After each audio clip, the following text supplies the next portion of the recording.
계속해서 로마서를 보면서 제가 마음에 부담이 되는 것은 지금 우리가 보고 있는 부분이 교리적인 부분이기 때문에 좀 딱딱하고 어찌 보면 쉽게 깨닫기가 쉽지 않은 그런 내용들이라서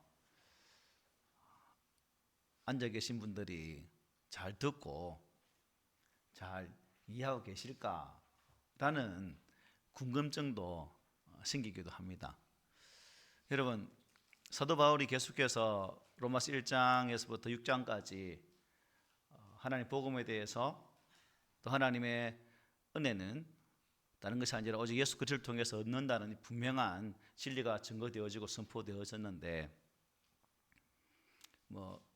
남는 게 있습니까? 아니면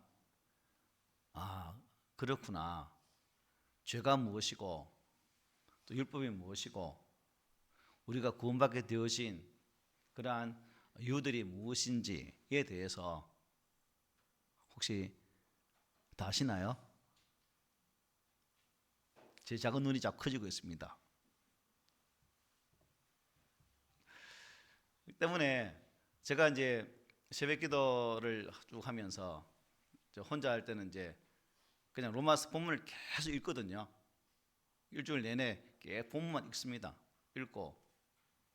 읽다 보면 미리 보지 못한 부분도 이렇게 알게 하시는 것이 하나님의 은혜였다고 고백돼요. 그런 측면에서 여러분들도 이 로마서를 보면서 주일 낮 예배 시간만 그냥 듣는 것으로 끝나지 마시고 집에 가셔서 한 번 더 본문을 음미한다면 앞에서 목사가 무슨 말을 하는지 그리고 그 말씀의 뜻이 무엇인지를 어렴풋이나마 아마 알게 될 거예요. 그런 측면에서 듣는 것으로 머물지 마시고 내가 직접 내 눈으로도 확인할 수 있는 그런 확인 사살의 삶도 좀 살았으면 좋겠어요. 가능하시겠습니까? 네. 바울은 그동안 복음에 대해서 말씀하셨죠. 오직 예수 그리스도를 믿음으로 우리의 구원이 가능하다. 또 이 믿음은 하나님의 전적인 은혜의 결과다는 사실들을 계속 말씀했습니다. 때문에 믿음을 얻기 때문에 이제 계속 반복되는 말씀이 뭐냐면 그러면 하나님 은혜로만 구원받는다면 또 다른 반론들이 제기되기도 했죠. 그래서 그런 부분에 대해서 계속 바울은 말씀을 했습니다. 우리가 잘 아는 말씀 복음이 중심이 1장 17절이죠. 복음에는 하나님의 의가 나타나서 믿음으로 믿음에 이르게 했다라고 말씀하셨죠. 하나님의 의는 무엇입니까? 복음이신 예수 그리스도를 통해서 나타나게 되었다 하는 겁니다. 그러므로 복음의 핵심은 누굴 붙잡는 거예요? 예수 그리스도를 꼭 붙잡을 때 그 은혜가 우리 안에 새롭게 다가온다는 거예요. 예수께서 이 땅에 오셔서 즉 하나님의 놀라운 구원의 계획과 그 구원의 계획 속에 아들 예수 그리스도가 계획에 따라 이 땅에 오셨고 또 성령 하나님께서 우리에게 이뤄놓으신 하나님의 계획과 십자가의 구속의 사건들을 깨닫게 하시고 가르치게 하실 때 비로소 우리는 그 감동에 따라서 예수를 믿게 되어졌다는 거예요. 그래서 우리는 어느 누구도 복음에 나타난 이 의, 즉 예수 그리스도의 거룩한 십자가의 사역에 대한 분명한 깨달음이 있지 않는다면 저도 여러분도 구원의 의미도 깨닫지 못하는 것이고 아마 교회 오랜만에 온 분들은 도무지 저 목사가 무슨 말 하는지 도통 모를 거예요. 아이고 이게 무슨 말인지 도를 말하는 건지 소를 말하는 건지. 그러니까 로마서 같은 경우는 우리의 신앙을 더 단단히 하고 또 우리의 믿음을 올곧게 세우는 정말 이정표와 같은 말씀이기 때문에 가정에서도 계속 음미하면서 보면 참 좋을 것 같다는 것입니다. 우리 하나님께서 우리가 아직 되어졌을 때에 그리고 경을 하지 못했고 연약했고 하나님 원수되었을 때에 어떤 일을 벌이셨죠? 당신 아들을 이 땅에 보내시고 죽이시기까지 하면서 사랑하신 은혜가 여러분 가운데 우리 가운데 있다는 사실입니다. 이 사실을 믿으시죠? 예. 우리의 행위로 이루지 못하는 이 어려움들을, 율법의 의로도 해결하지 못하는 이 어려움들을 예수님께서 십자가에 죽으시고 우리 안에 있는 모든 죄의 본성들을 다 가려주시고 우리 안에 진정한 의를 허락해 주셨다는 사실이죠. 그러므로 그 복음에 나타난 하나님의 의가 바로 이 선물로 주신 구원이다 하는 것입니다. 믿음은 들음에서 나고 들음은 하나님의 말씀으로 된다고 했죠. 그러므로 우리가 기록되어진 말씀을 통해서 이렇게 복음에 나타난 하나님의 의가 정말 누구를 통해서 오게 되었는지를 보아야 된다는 거죠. 그래서 예수께서 행하신 이 구원의 사역을 누가 믿을 수 있을까? 또 하나님의 이 의로움을 누가 얻을 수 있을까? 아, 그렇구나. 십자가의 구속의 은혜를 믿는 자에게 은혜가 임하는 것이구나 하는 사실을 우리가 보게 된다는 거죠. 그래서 계속해서 성령님께서 오늘 이 시간에도 여러분의 마음에 깨달음을 주시고 또 제가 은우란 말로 말씀 전할 때 성령께서 잘 알게 하셔서 이 시간에도 하나님이 보여주시는 그 은혜가 무엇인지를 보는, 그리고 율법이 우리 그리스도인과의 관계 속에서 어떤 역할을 하는지를 또 찾게 되어지는 그 은혜가 있기를 소망해 봅니다. 우리가 살아가는 삶의 믿음의 순간순간은 삼위일체 하나님께서 계속 관여하셔서 되어지는 삶이에요. 그리고 바울은 이런 하나님의 삼위 하나님의 협력하심의 은혜를 어떻게 말씀했냐면 은혜가 왕노릇한다라고 앞에서 말씀하셨어요. 즉 은혜가 우리의 삶의 중심이 되어야 한다는 그런 의미로 말씀했죠.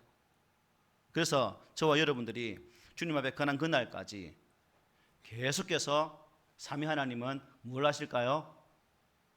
일을 하셔요. 나의 단단해진 심령의 밭을 말씀의 전기로 다 갈아엎어 주시고 때마다 시마다 말씀의 씨앗을 또 심겨 주셔서 결실하도록 돕는 것이 삼위 하나님의 역사하심이에요. 그러므로 우리는 이런 하나님의 일하심 앞에서 지금도 하나님이 나의 삶을 주관하고 계시구나 하는 사실을 깨닫게 되어져야 되는 거죠. 그럴 때 우리의 삶 속에 좌절이 올지라도 실패가 올지라도 환난과 고통이 온다 할지라도 성공과 실패가 따라서 우리가 왔다 갔다 하는 것이 아니라 어떤 상황에서도 오직 주를 앙망하고 바라볼 수 있는 그런 자가 될 수 있다는 사실입니다. 이러한 내용들이 언제까지에 기록된 말씀이죠? 로마서 5장까지의 말씀이에요. 그러면 우리가 하나님 안에서 화평을 누리자고 말씀하셨죠. 그리고 이제 구원의 복음을 이 삼위 하나님께서 역사하시는 것으로 은혜의 왕노릇하는 개념으로 설명하면서 꼭 따라오는 것이 있었죠. 조금 전에 말씀드렸지만 은혜로 구원받으면 그러면 우리가 죄를 더 지어도 되겠네? 라는 질문이 나타난다고 했죠. 기억납니까? 그리고 율법이 복음의 은혜로 말미암아 되어진다면 율법도 필요 없지 않은가? 그 율법을 폐기하고 파기하고 그냥 오직 예수 안에만 살면 되지? 라는 그러한 반문들을 제기할 수 있다는 겁니다. 그래서 로마서 6장이 바로 여기에 대한 답변들을 주고 있었어요. 첫 번째 물음에 대한 답변이 6장 1절부터 14절이었죠. 그리고 그 말씀들 요약하면 6장 1절 2절입니다. 우리 함께 읽어볼까요? 시작. 그런즉 우리가 무슨 말을 하리요? 은혜를 더하게 하려고 죄에 가하겠느냐? 그럴 수 없느니라. 죄에 대하여 죽은 우리가 어찌 그 가운데 더 살리요? 라고 말했습니다. 은혜 때문에 은혜로 받으면 죄 지어야지. 야, 그럴 수 없어. 죄 죽었는데 죄에 대해 죽은 또 어떻게 죄 안에 거할 수 있어? 라고 말씀하고 있는 거죠. 두 번째 질문이 그러면 하나님 은혜로 우리가 구원받았고 지금도 그 은혜가 나의 삶을 주관한다면 율법의 가치가 무엇인가? 율법을 없애도 되지 않느냐? 라고 말했을 때의 내용이 6장 15절부터 23절의 말씀입니다. 그리고 15절에서 이렇게 말씀하죠. 15절 함께 읽어볼게요. 그런즉 어찌하리요? 우리가 법 아래에 있지 아니하고 은혜 아래에 있으니 죄를 지으리요? 그럴 수 없느니라. 아멘. 은혜 안에 있다고 율법에서 벗어나서 대충 살아도 되겠네? 그러면 안 된다라고 말씀하고 있는 거죠. 그리고 6장 16절부터 23절까지 이 답을 설명하면서 종의 이하를 들죠. 죄종과 의의 종의 이하를 들어서 말씀을 전했습니다. 그리고 사도는 이제 더 여기에 나아가서 율법과 우리 예수 믿는 그리스도의 관계를 더 설명해 주면서 7장의 말씀을 기록해 주고 있다는 거예요. 죄라는 것, 율법이라는 것 더 깊이 들어가서 그러면 이 법이 나와 우리 예수 믿는 사람과 어떤 관계에 있는가에 대해서 말씀을 해주고 있다는 사실입니다. 여러분, 왜 사도는 이 율법을 더 자세하게 다루어야 할 필요를 느꼈을까요?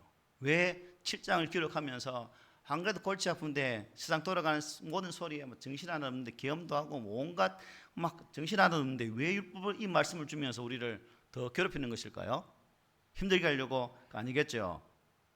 바울을 한번 보십시오. 바울은 율법대로 살았던 사람일까요? 그렇게 보이지만 결국 그의 삶은 율법의 종되었던 율법의 노예로 살았던 사람이었습니다. 그래서 바울은 이제 은혜로 구원받은 이후에 율법과의 관계를 완전히 정리하고 청산하기를 원했다는 거예요. 그리고 오늘 우리가 함께 읽은 이 오늘 7장 이어지는 말씀은 6장 10절 4절을 통해서 우리가 깨닫게 되죠. 너희가 법 아래에 있지 아니하고 은혜 아래에 있음이란 이 말씀을 설명하기 위해서 오늘 7장을 기록해 주면서 우리 모든 그리스도인들은 율법에 대해서 죽었다고 선포를 하고 있는 것입니다.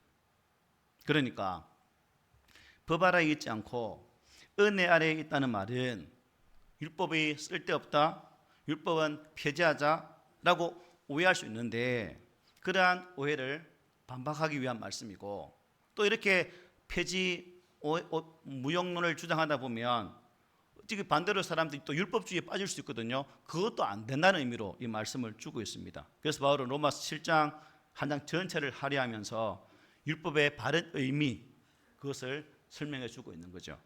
그래서 법이 살아있는 사람에게만 유효하죠. 그죠? 여러분 죽으면 대한민국 헌법이 여러분과 관계 있습니까? 없죠. 그래서 1절에서 이렇게 말씀하죠. 형제들아 내가 법 아는 자들에게 말하노니 너희는 그 법이 사람이 살 동안만 그를 주관하는 줄을 알지 못하느냐라고 말씀해요. 모든 법은 사람이 어떨 때만 적용된다고요? 살아있을 동안만 영향을 미친다는 것입니다.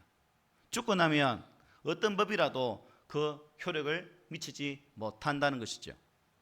살아있는 동안에도 그 법이 만약에 시효가 끝났다면 영향을 미치지 못하는 것 똑같습니다. 일제시대의 법이 여러분 오늘 이 시대에 적용됩니까? 안 되죠. 해방과 동시에 끝났습니다. 마찬가지죠.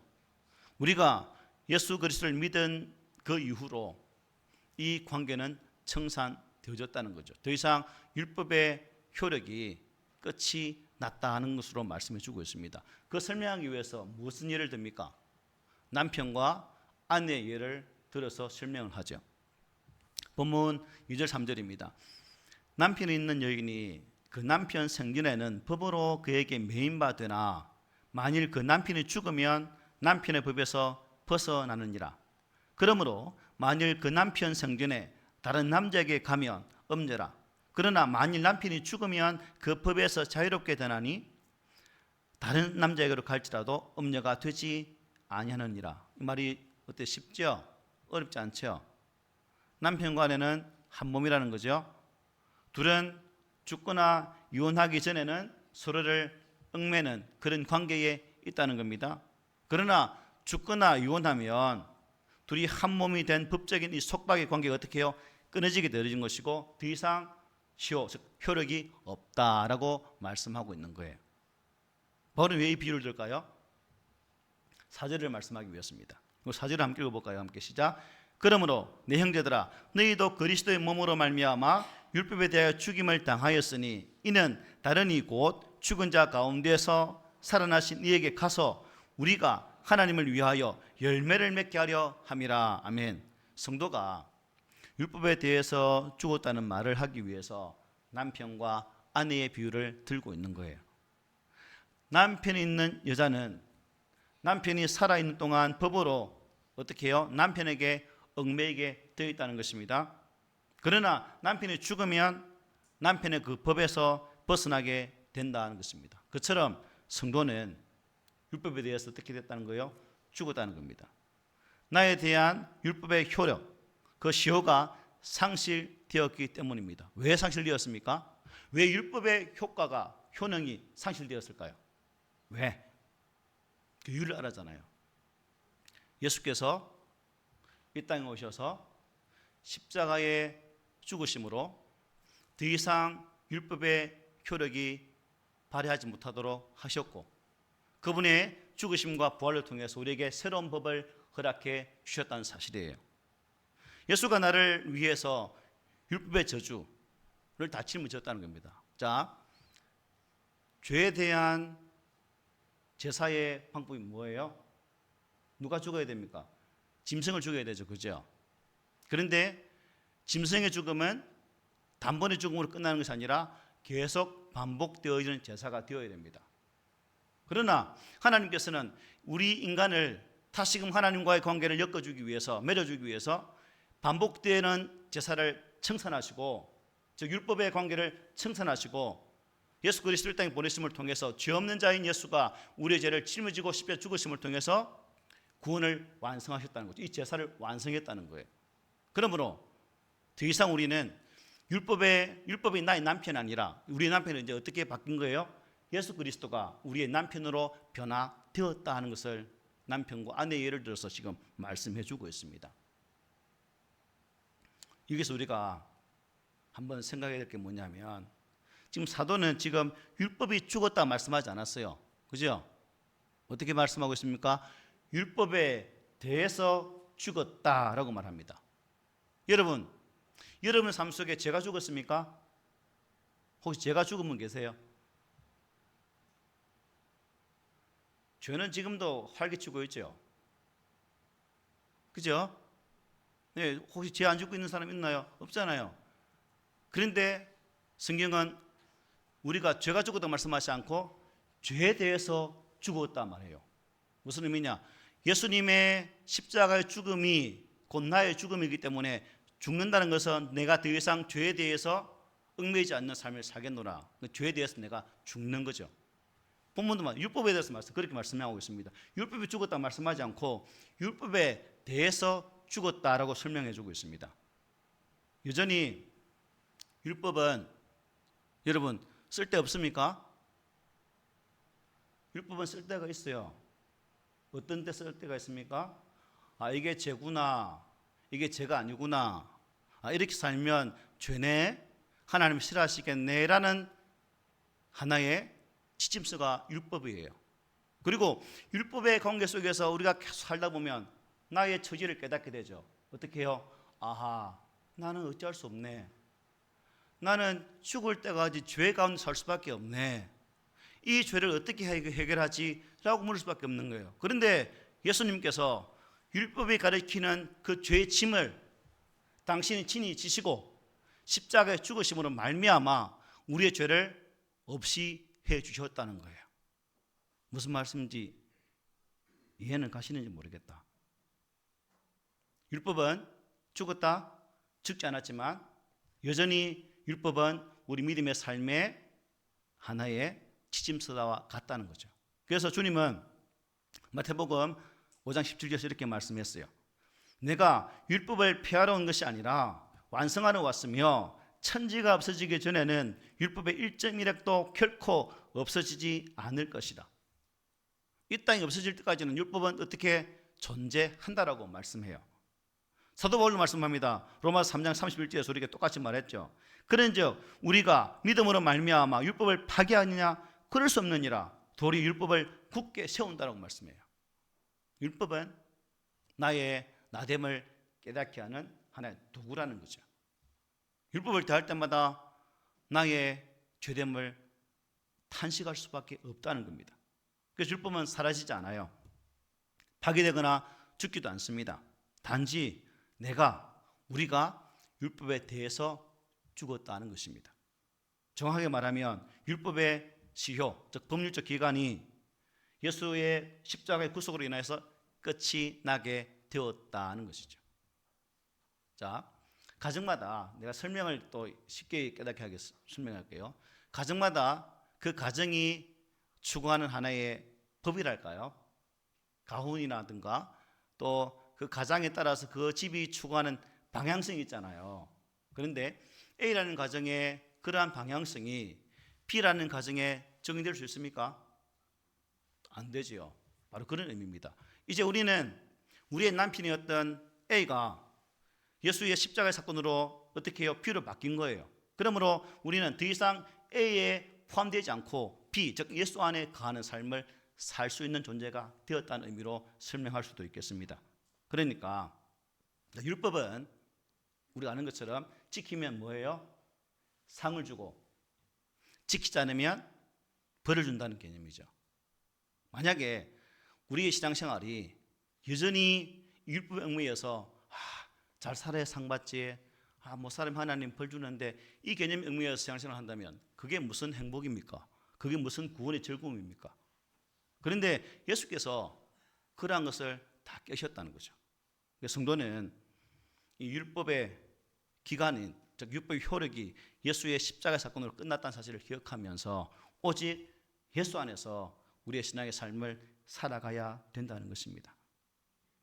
율법이 아닌 십자가의 은혜, 하나님의 거룩한 구속의 은혜가 우리의 삶의 중심이 되고 있다는 사실을 꼭 기억한다면 나의 남편은 이제 아니지, 예수가 나의 남편이지, 그 남편이 인도하시는 대로 순종하는 삶을 사는 것이 복음의 삶이지 라는 깨달음이 오게 된다는 것입니다.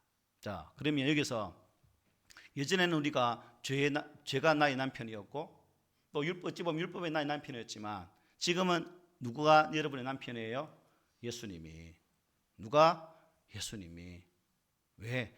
예수님이 내 어깨에 지워진 모든 죄의 짐을 당신이 친히 담당하시고 십자가의 구속의 은혜가 하나님께로 나아갈 수 있는 길을 여셨기 때문에 그분을 통해서만 이 구원이 오게 되었다는 사실입니다. 그러므로 참 내용도 어렵고 힘들지만 그러나 우리 성도들은 이 복음의 말씀 앞에서 무엇에 대해서 죽었는지 나는 또 무엇에 대해서 살았는지를 깨달은 그 믿음이 있어야 된다는 거죠. 우리는 죄에 대해 죽었습니다. 믿습니까? 또 율법에 대해서도 죽었습니까? 죽었습니다. 그러나 이제는 예수 안에서 우리는 새로운 산 사람이 되었다는 거예요. 살아있는 사람. 남편이 바뀌면 그 남편이 요구하는 방향대로 살아야죠. 안 그렇습니까? 그죠?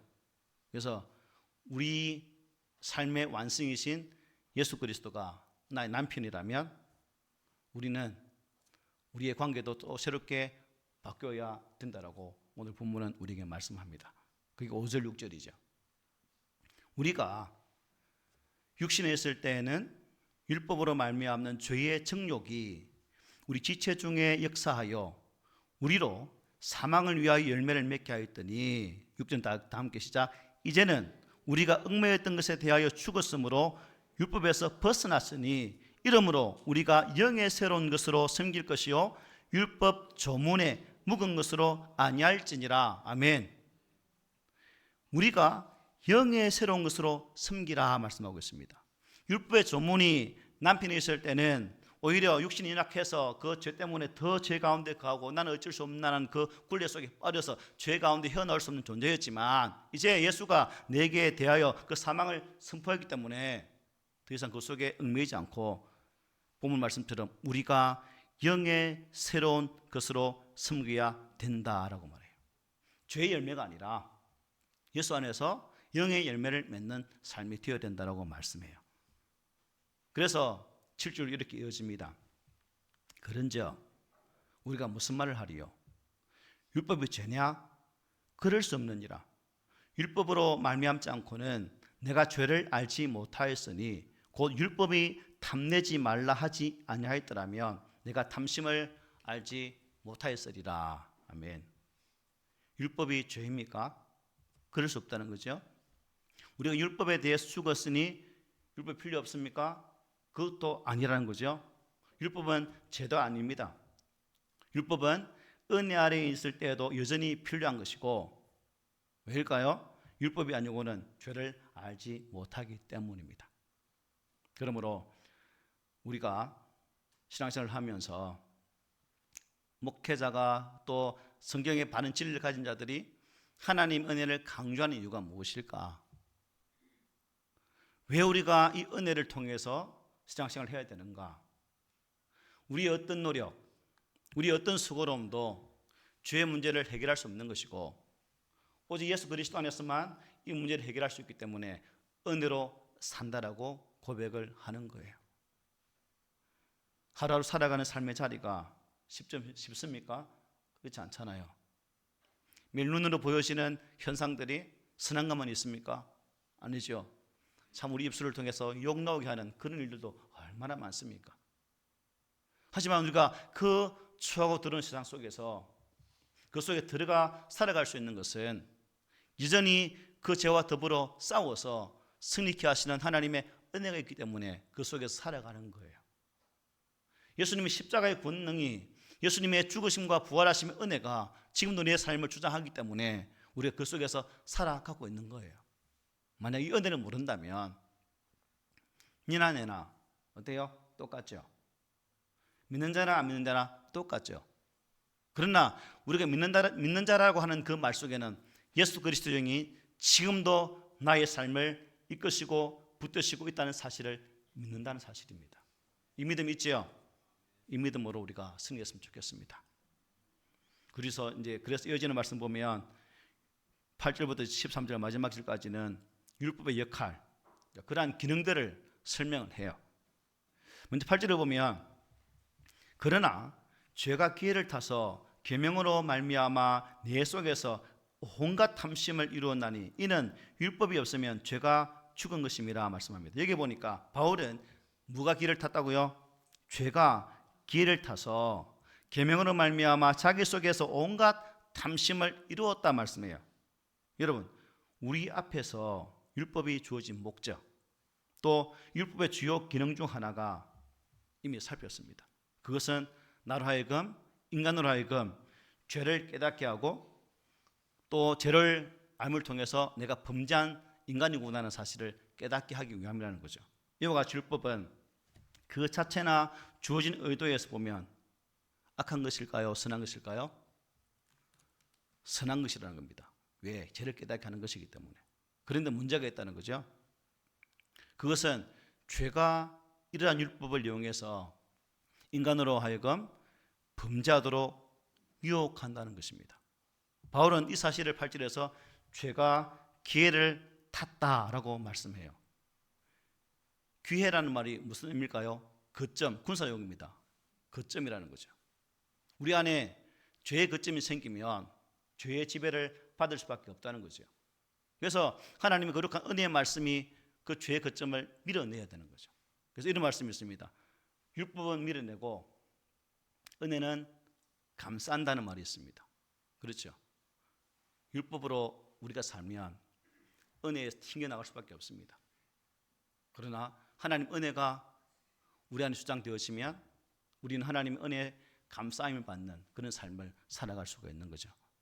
여러분, 신앙생활이라는 게 참 말씀을 풀어서 들을 때는 아 그렇구나 라고 알 수 있는데, 이제 그 문을 나가는 순간 그 말씀들이 참 우리의 규전이나 우리의 생각 속에 잘 머물러서 그 말씀으로 우리의 삶을 살아가는 삶의 힘이 있으면 좋으련만, 저도 그렇고 여러분도 그렇고 저 문이 무엇인지 참 이상한 문인 것 같아요.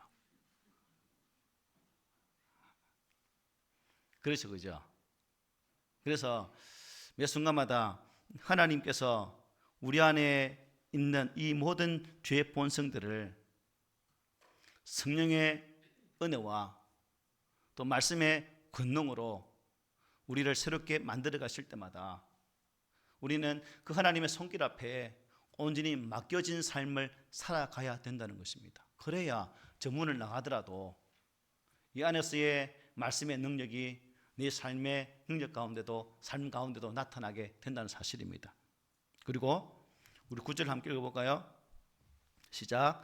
전에 율법을 깨닫지 못했을 때에는 내가 살았더니 계명이 이름에 죄는 살아나고 나는 죽었도다. 아멘. 내가 최고인 줄 알았고 내가 가장 어려운 줄 알았다는 겁니다. 그러나 계명이 이름에 죄는 살아나고 나는 죽었다고 말씀하고 있어요. 율법 속에 있는 계명이 알명이 그 요구의 본 뜻을 알고 나면 내가 얼마나 그 뜻대로 살지 못했는가라는 존재임을 깨닫게 되는 거예요. 그리고 죄는 우리를 억누릅니다. 그리고 그 죄로 인해서 다른 어떤 것도 하지 못하도록 우리를 만든다는 거예요. 그래서 계명의 이름에 죄는 살아나고 나는 죽었도다. 내가 율법의 요구에 이르지 못하는 존재임을 알면 모든 헛된 자신감과 교만은 사라지게 되는 것이고 마치 죽은 자처럼 된다 하는 것입니다. 그래서 지난주에도 설교 끝말미에 제가 이런 말씀했죠. 새해는 우리 다 죽읍시다. 저도 죽고 더 죽음을 통해서 성김의 삶을 살아가 보도록 하겠습니다 라고도 말씀드렸어요. 예수 믿는 것은 누가 죽는 거예요? 내가 죽는 거예요. 예수님이 십자가 죽으심으로 우리 안에 진정한 은혜의 길을 여셨던 것, 그것은 그냥 아무렇게 살아가는 자에게 주어지는 것이 아니라 하나님의 은혜에 감복하고 성령님의 깨닫게 하심에 반응하면서 말씀의 뜻을 이루기 위해 수고하는 그 자에게 임하는 은혜라는 사실이에요. 그러므로 우리는 이 죄 앞에 섰을 때 그 죄보다 더 크신 하나님을 바라봐야 될 것이고, 또한 죄의 권세도 깨뜨리시는 주 예수 그리스도의 은혜 앞에 감사하는 자로 나아가는 우리 모두가 되어져야 됩니다. 그리고 죄의 굴레에 세워져서 여전히 죄의 종으로 사는 것이 아니라, 죄의 노예로 사는 것이 아니라 우리는 예수 안에서 죄에 대하여 해방받은 자들입니다. 그러므로 비록 죄책감도 있고 죄 눌림이 있다 할지라도 그 죄로부터 우리는 어떻게 해야 될까요? 자유해야 됩니다. 자유. 저나 여러분도 더 이상 죄의 종이 아니에요. 하나님의 자녀고 은혜가 왕노릇하는 삶을 사는 자이기 때문에 죄에 대해서 해방을 선포하고 우리는 당당하게 살아가야 삶의 자리에서 승리할 수 있습니다. 그 12절에 보면 이렇게 말씀해요. 이러보건대 율법은 거룩하고 계명도 거룩하고 의로우며 선하도다 말씀합니다. 하나님의 성품을 우리에게 제시하고 있는 거죠. 하나님의 성품. 여러분, 우리 하나님이 가지고 계시는 성품이 우리처럼 드태한 게 있을까요? 온전하지 못한 부분이 있을까요? 없겠죠. 문제는 우리가 하나님 은혜를 악용하고 있는 내 속에 있는 죄가 문제죠. 죄가. 그래서 성도는 율법이 필요 없다고 하면서 차버리는 것이 아니라 이제는 나 자신의 죄를 더욱 깊이 있게 인식하고 율법의 그 조문, 그 말씀을 보면서 나의 나됨을 깨닫고 하나님의 은혜가 없이는 나는 살 수 없는 존재구나라는 사실을 더 깨닫는 자리까지 나아가는 그러한 신앙 자세가 필요한 것이죠. 율법 조문에 묵은 것으로 대하여 자기를 채우고 또 벌받지 않으려고 마지못해서 억지로 복종하면 생명의 열매가 맺히지를 않습니다. 사망의 열매가 맺히게 되는 거죠. 그러므로 오늘 이 시간부터 저도 여러분도 하나님의 은혜가 내 삶 속에 왕노릇하고 이 죄로 말미암아 더 이상 아파하거나 갈등하지 않고 진정한 영적 자유자임을 선포하면서 살아가는 우리 모두가 되시기를 바랍니다. 우리 하나님은 이제 묵은 율법의 조문과 그 세월호 다가오지 않고 은혜 율법을 통해서 얘들아 나 너 없이 못 산다. 나는 너희들이 필요하다. 나는 너와 사랑을 나누고 싶어 라고 하나님은 이것을 통해서 우리에게 말씀해요. 그렇다면 우리의 반응이 무엇이 되겠습니까? 하나님이 얘들아 너 없이는 못 살아 말씀하는데 우리는 어떻게 반응해야 될까요? 하나님 저 역시 하나님 없이는 못 삽니다 라는 고백이 네 입술을 통해서 고백되어져야 되겠죠.